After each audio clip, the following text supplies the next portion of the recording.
મારા પ્રિય દેશવાસીઓ, નમસ્કાર.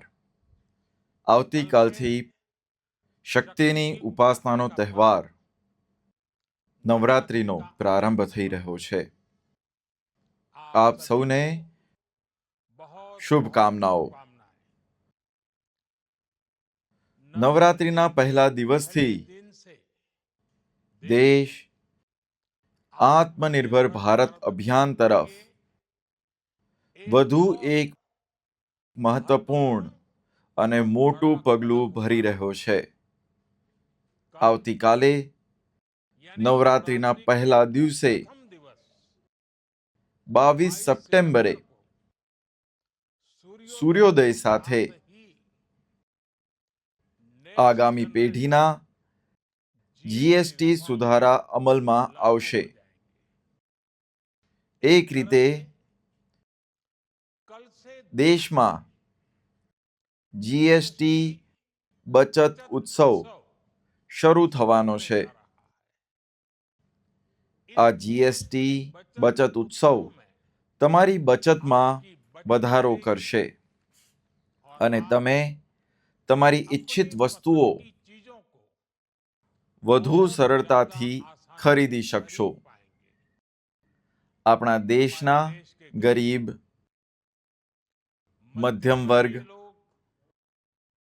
નવ મધ્યમ વર્ગ, યુવાનો, ખેડૂતો, મહિલાઓ, દુકાનદારો, વેપારીઓ, ઉદ્યોગ સાહસિકો બધાને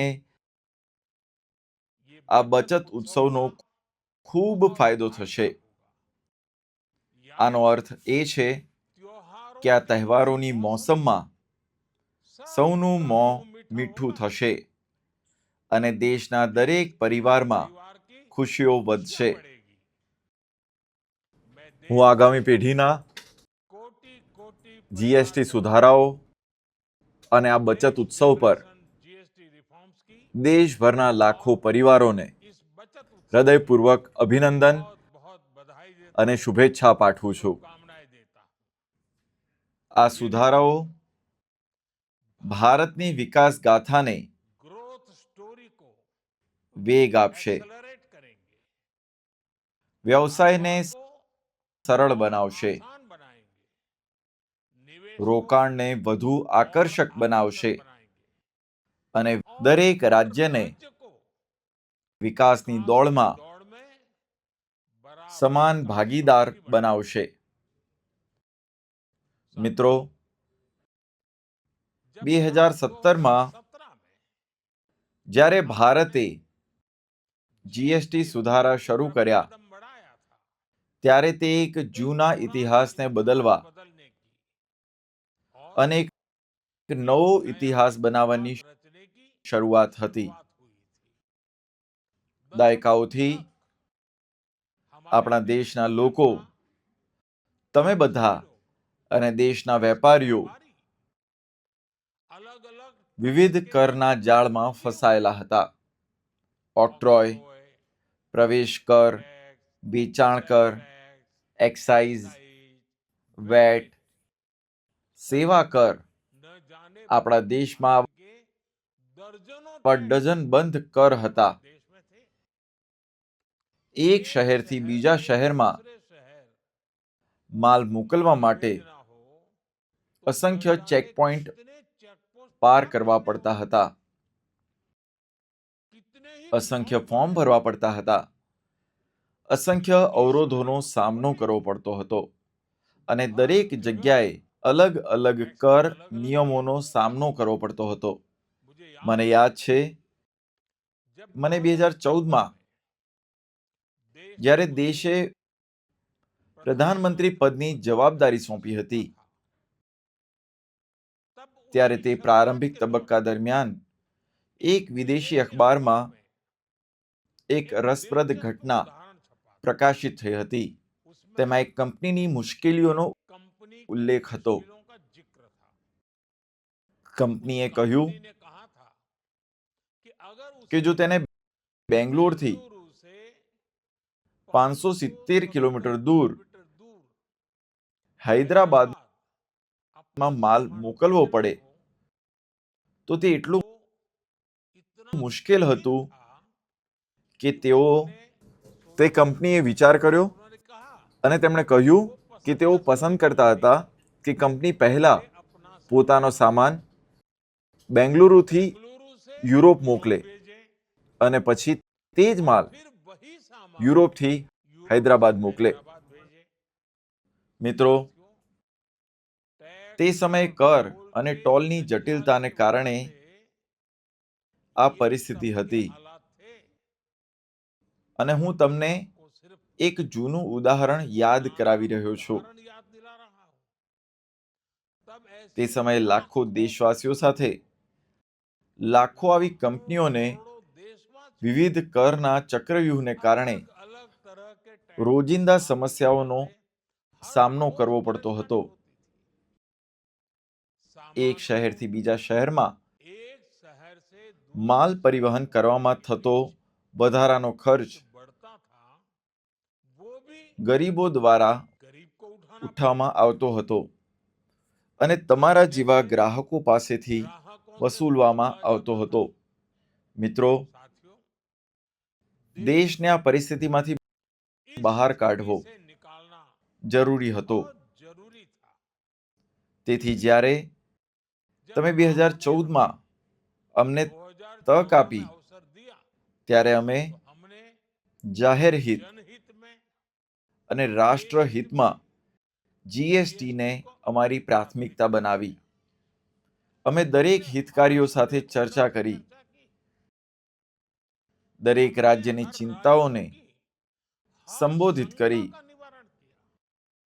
દરેક પ્રશ્નનો ઉકેલ શોધી કાઢ્યો અને બધા રાજ્યોને સાથે લઈને સ્વતંત્ર ભારતનો સૌથી મોટો કર સુધારો શક્ય બન્યો. કેન્દ્ર અને રાજ્ય સરકારોના પ્રયાસોનું પરિણામ હતું કે દેશ ડઝનબંધ કરવેરાના ચક્રવ્યૂહમાંથી મુક્ત થયો અને સમગ્ર દેશ માટે એક સમાન વ્યવસ્થા સ્થાપિત થઈ. એક રાષ્ટ્ર, એક કરનું સ્વપ્ન સાકાર થયું. મિત્રો, સુધારણા એક સતત પ્રક્રિયા છે. જેમ જેમ સમય બદલાય છે, જેમ જેમ દેશની જરૂરિયાતો બદલાય છે, તેમ તેમ આગામી પેઢીના સુધારા પણ એટલા જ જરૂરી બને છે. તેથી દેશની વર્તમાન જરૂરિયાતો અને ભવિષ્યના સપનાઓને ધ્યાનમાં રાખીને આ નવા જીએસટી સુધારાઓ લાગુ કરવામાં આવી રહ્યા છે. નવા સ્વરૂપમાં મુખ્યત્વે હવે ફક્ત 5% અને 18% ટેક્સ સ્લેબ રહેશે. આનો અર્થ એ છે કે મોટા ભાગની રોજિંદા વસ્તુઓ વધુ સસ્તી બનશે. ખાદ્ય પદાર્થો, દવાઓ, સાબુ, બ્રશ, ટૂથપેસ્ટ, આરોગ્ય અને જીવન વીમો આવી ઘણી વસ્તુઓ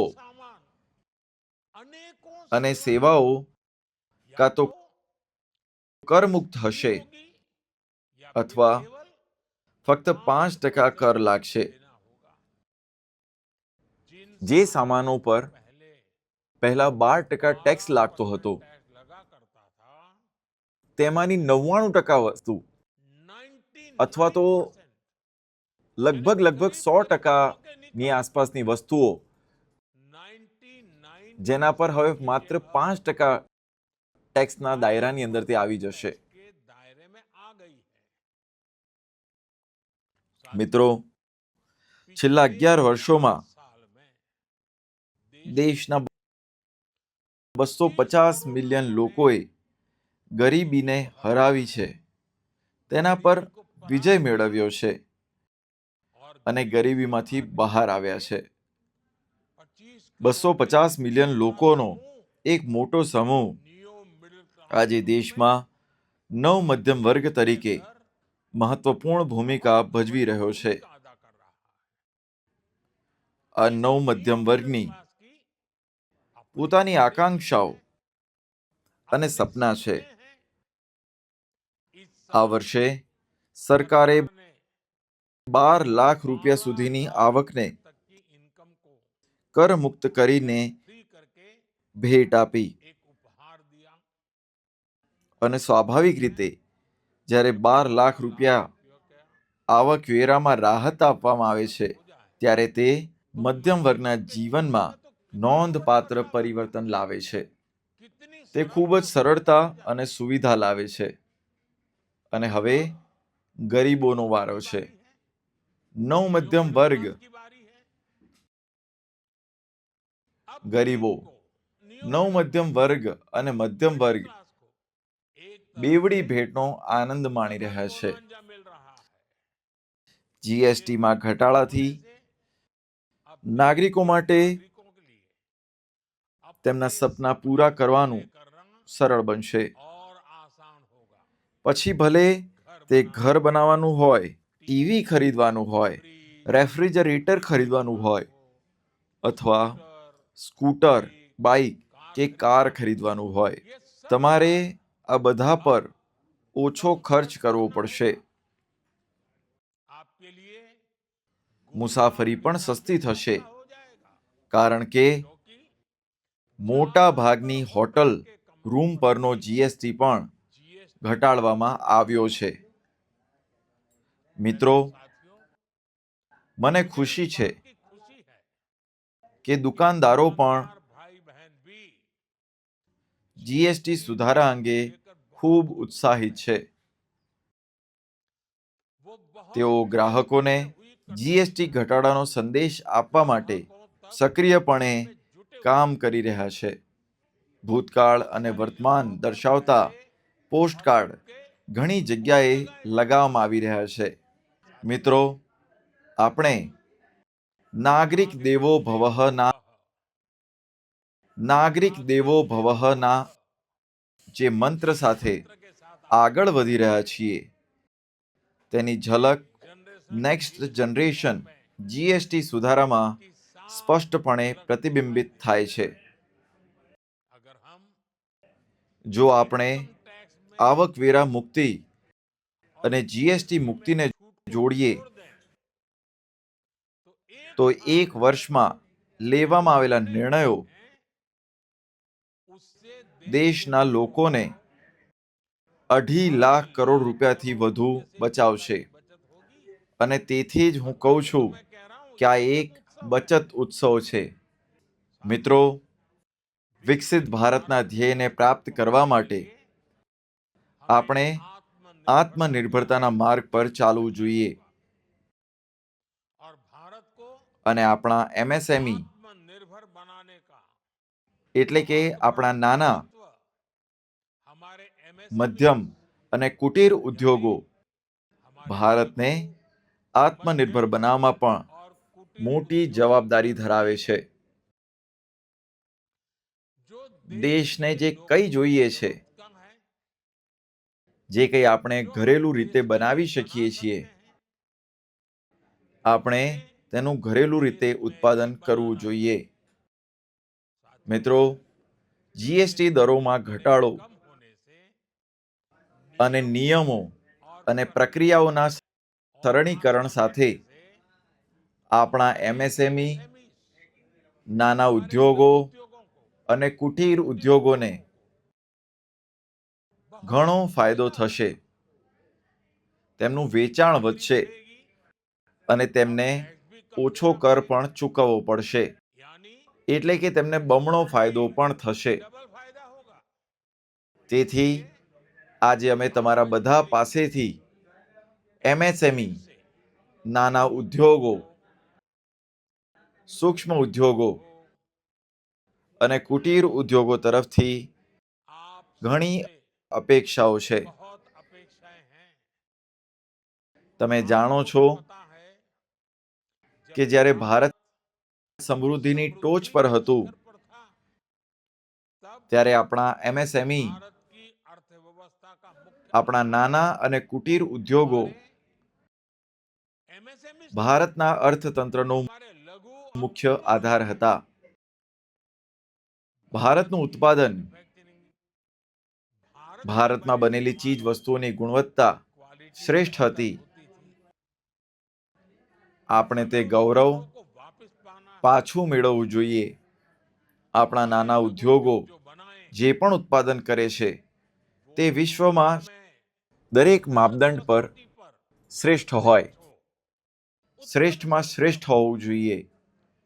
આપણે જે પણ ઉત્પાદન કરીએ છીએ તે શ્રેષ્ઠતાના તમામ પરિમાણોને પાર કરીને વિશ્વમાં માન સન્માન અને ગૌરવ સાથે હોવું જોઈએ.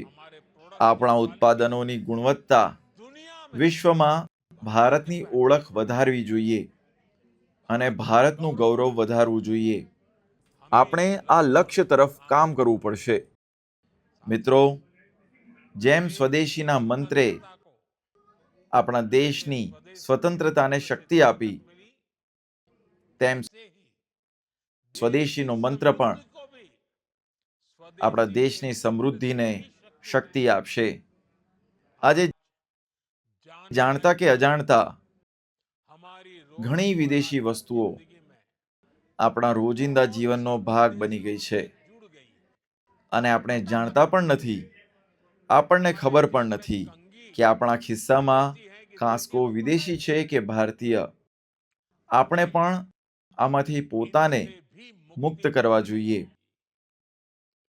આપણે એવી વસ્તુઓ ખરીદવી જોઈએ જે મેડ ઇન ઇન્ડિયા હોય, જેમાં આપણા દેશના નવયુવાનોની મહેનત લાગેલી હોય અને આપણા દીકરા દીકરીઓના પરસેવાથી બનેલી હોય. આપણે દરેક ઘરને સ્વદેશીનું પ્રતીક બનાવવું જોઈએ. દરેક દુકાનને સ્વદેશીથી શણગારવી જોઈએ. ગર્વથી કહો કે આ સ્વદેશી છે. ગર્વથી કહો કે હું સ્વદેશી ખરીદ્યું છું.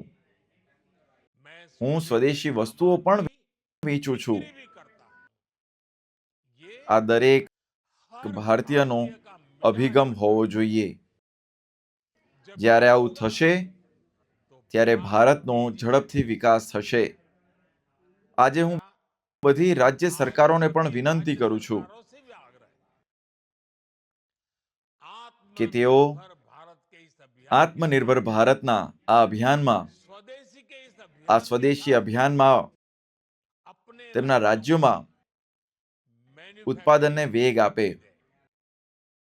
સંપૂર્ણ ઉર્જા અને ઉત્સાહ સાથે જોડાય.